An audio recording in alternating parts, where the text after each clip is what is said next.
Okay, so I just got done watching The Drill, and I.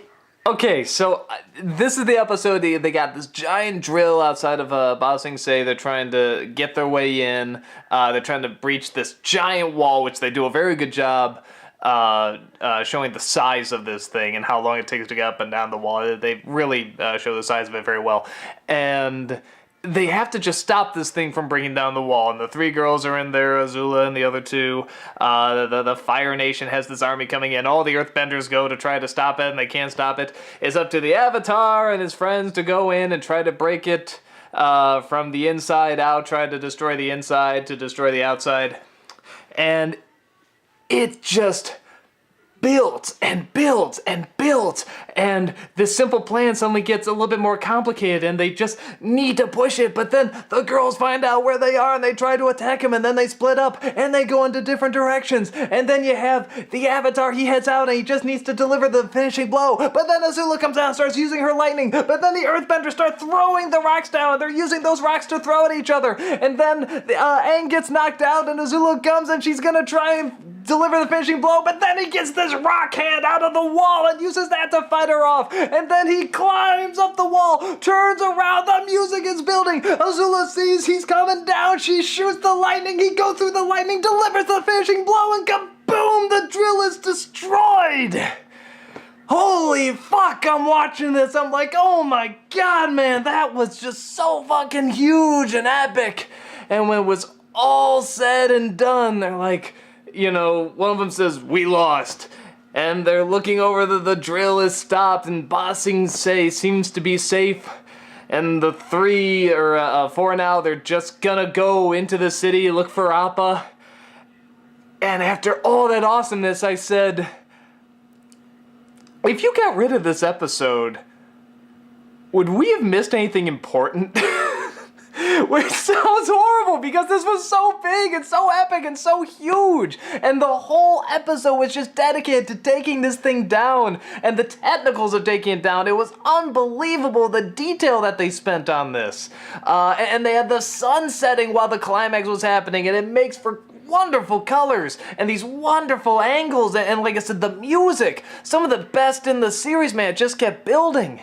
And when it was all said and done, I was just wondering, like, if they got to Ba Sing Se and just went inside, started looking for Appa, what was gained from this episode, really, in terms of the story? And I blame my brother for this, because he's always like, what does that have to do with the story? How does it further the story or the characters or anything? And, I mean, he just asked that with everything, and probably rightfully so.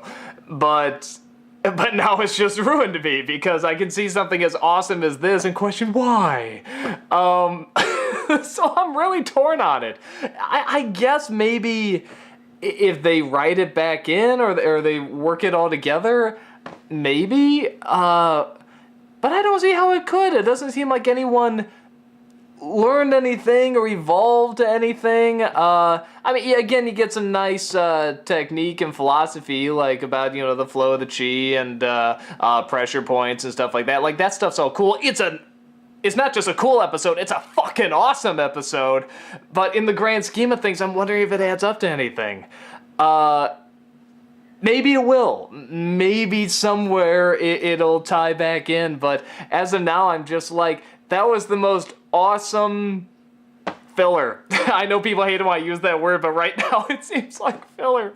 So, I don't know. I hope it ties into something because it was such an incredible episode, but you know what? Even if it doesn't, it was still incredible. It was still really great, and it was like one long climax, and it was a really good climax with a lot of action and a lot of great techniques in it. Again, wonderful angles. I love that they have the sun setting as this is going on. I thought that created some really nice, some nice purples, some nice yellows and oranges. So it's really, really good colors in it. And again, I'll really credit the music on this one too, the way it just built and built and built. And, you know, it starts off from a simple idea, which I like that Sokka is now... They seem to be very aware of sort of their own tropes and cliches and they have fun with it in just the right way. For example, there's a scene where Aang says, oh, what was it? Just, now all I need is, and a rock falls right next to him. He says, for once it actually is what I need. And you really feel that it's a genuine laugh because you go, yeah, that really feels like something he would say at that point because everything always seems to be against him. So when something actually does coincidentally fall in place for them, maybe even too conveniently, I wouldn't say this time, but when something like that happens, you can actually say, yeah, fair enough. You do need a little, a little joke there, a little, yes, something goes right my way. So, yeah, a wonderful action, wonderful detail on taking this thing down. I love the creativity of when they need one of the engineers to come into the place so they destroy something there, and there's a bunch of steam, and Katara uses that to freeze the guy, the steam to turn it into ice cold and freeze him. I love little touches like that, even though there's probably about a dozen scenes where you could go, wait a minute, couldn't the earthbenders do this or the waterbenders do that, or aren't there other ways around this? But I still love they're really, really putting a lot of effort into what they can do with this stuff. And again, I wanted to nitpick, like, she's holding all that rock water splooge, whatever that is. I mean, she's like just holding her hand up like this, like no other effort. I'm like, wait a minute, that seems like a pretty big deal to just be like, and she can even make fun of her brother or throw other water on him while she's keeping that up. I'm like, wait a minute, there's more to this than that. The show has demonstrated. The same thing with the Earthbenders. I really felt like they're trying to stop this big drill thing, and I'm like, there's other ways to do this. Come on, if she can just go like this and hold all that water rock stuff in there, I mean, the Earthbenders can just, like, make one big rock, take that drill, and just go shoomp. So, that's really nitpicking, though.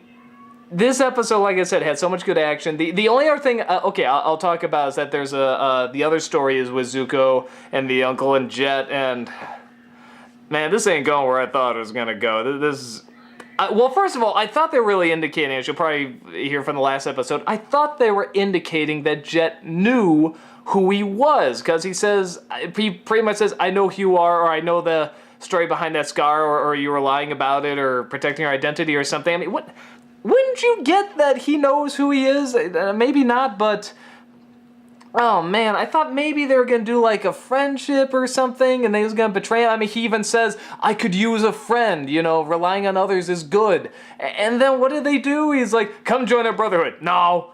And walks off, and then he's like, wait a minute, he's a firebender, let's go get him. It's like, oh, what you could have done with this? They could have, like, gotten really close like brothers or something, and then maybe Jet would have found out later, or again, maybe Jet knew the whole time he was trying to manipulate him, and maybe that whole trust thing that he already had problems with is just made worse. Oh, what you could have done with this. Instead, you just make Jet you just emphasize what a boring character he is. I'm looking for change, that's why I'm going to Ba Sing Se. Firebender? Ooh, let's go get him. It's like, nothing's changed.